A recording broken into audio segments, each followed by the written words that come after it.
Well, good afternoon, everyone. My name is Steve Scherr, and as we said, I'm with DOD's High Performance Computing Modernization Program. And we'd like to talk today about some of the work that we've been doing in helping our customers, our users, be more productive. And some of that involves using an Appro supercomputer. So the first question is, why is there a High Performance Computing Modernization Program in DOD? And as probably everyone here at SC understands, HPC can really accelerate research and innovation all across the spectrum. There's lots of different technologies that go into the things that DOD is interested in, whether they be warfighting systems or environmental protection or defense systems and other kinds of things. I think that hum is someone else. And one of the goals within the Department of Defense is to make our acquisition process faster, more affordable, and provide better products. And we all believe that high-performance computing can really make that happen. Our program has many different components. The one I'm associated with are our supercomputing centers. We have 5 of those scattered across the country. They're connected by a high-speed network called the Defense Research and Engineering Network. And we also have a software applications component to our program that works on developing the next generation of software and providing support to the scientists out within Department of Defense and our contractors who are working in our technology areas.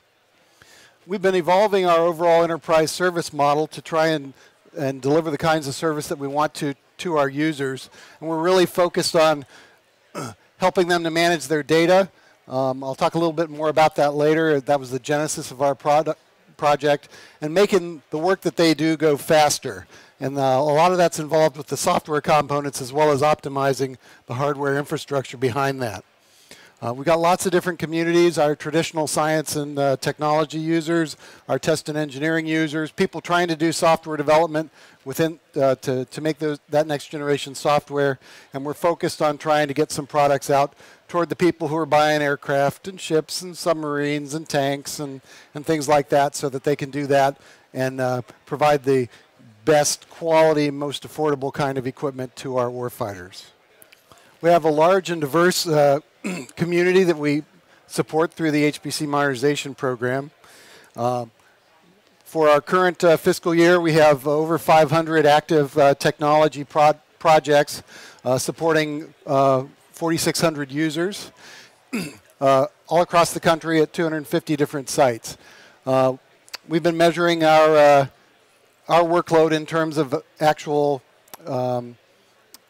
runtimes on interesting software. We have a unit called a Habu, which is kind of equivalent to a teraflop. Okay, and our overall usage and our overall provisioning has been growing every year, of course. We have 11 different technology areas, which are really the core of what we're trying to support, whether it be from fluid dynamics to weather modeling to structural mechanics. Our most recent one is space and astrophysical sciences, trying to keep track of debris that's going on up in the near reaches of outer space, and other kinds of things associated with space modeling and image processing. So that's a new one that we're very excited about, seeing some of the growth opportunities there. And they, just like in all our other areas, they've got lots of different types of requirements, some of which take a pure dedicated HPC cranking on a problem for a while, and some of which require visualization of massive amounts of data and pre-processing to set up a problem and all those associated things. So we went to our user community and said a couple of things. Our previous model had some HPC systems sitting in our centers. Each of those had some temporary storage. We managed to get enough that we could promise that we try and let files stick around on those for as much as 10 days, or a minimum of 10 days, actually. Anything that needed to be saved beyond that, that was just transient storage, temporary storage, had to be sent off to our tape archive, and then we replicated off for disaster recovery purposes. We have a fairly loose data storage policy. As long as you're an active user, you can keep as much data as you want. And we were finding that that was becoming kind of unaffordable for us as our data kept growing. Not that drives didn't keep growing and tape drives and so on, but all the data that we have been keeping around for the last 15 years, kind of acts as an anchor to make it continue to be more and more expensive to support. And we were looking at a way to reduce our storage costs and make sure, or rather show that we could have a sustainable way forward to the future. So you might wonder why I'm talking to you about data storage here in the Appro booth. Our users came back to us and said, we'd be happy to manage our storage better, but there are 3 things that we need.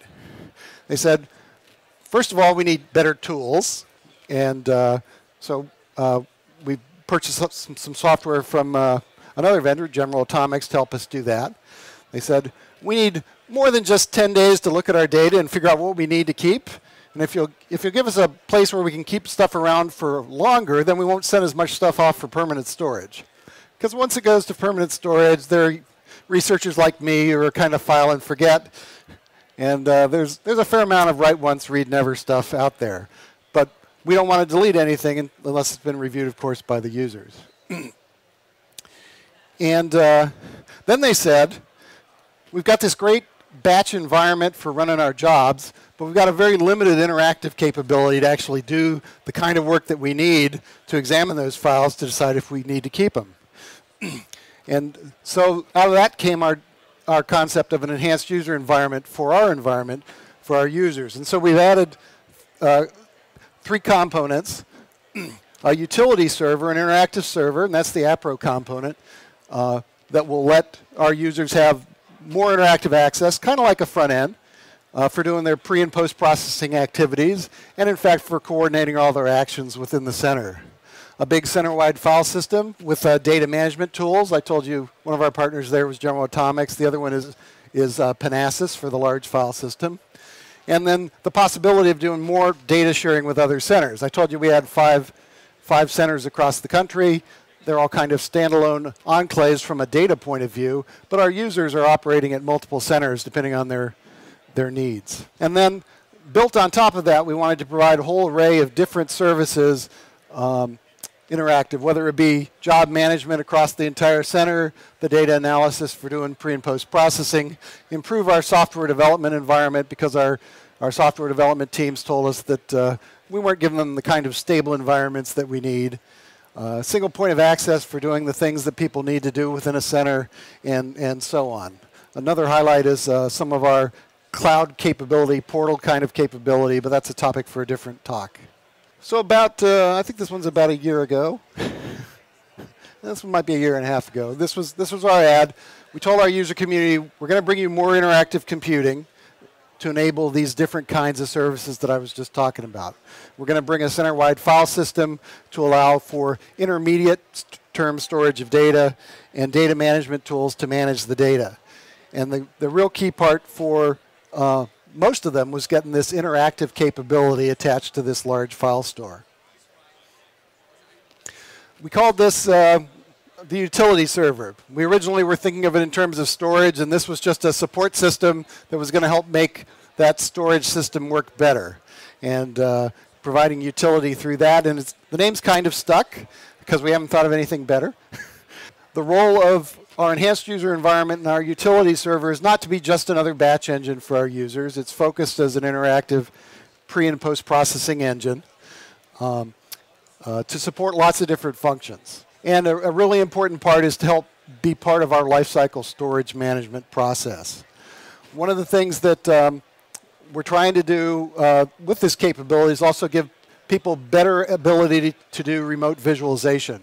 As their data sets get bigger, it's harder and harder to take them back to their home sites to process.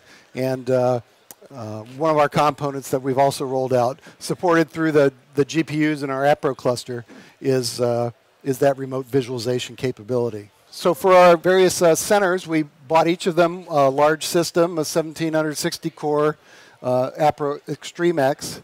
We've got a variety of different nodes, a combination of our standard compute nodes, which are 16-way with 128 gig of memory, about half as many that have double the memory as big nodes, and then an equal number, 22, in a standard system that also have a GPU to accelerate.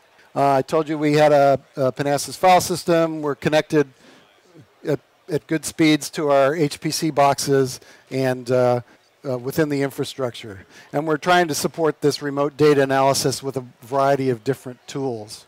Our users requested a variety of different software. We're trying to provide that from within our current inventory and others. I think I probably left some stuff off. If the Intel compiler folks are watching, it's on there too. But we're trying to give them a wide variety of capabilities, and we're able to do that with the hardware infrastructure that we have available. So some are generic for development, some are application area specific, general grid generation, mesh generation tools, and library. So that's the overall tenor of what we've done. We rolled out our systems to our users earlier this summer. We've just begun collecting usage information from them. We're seeing pretty good adoption, a lot of excitement within our community for starting to use these. So we're just really ramping up on our capability. And now I've got our 3 questions.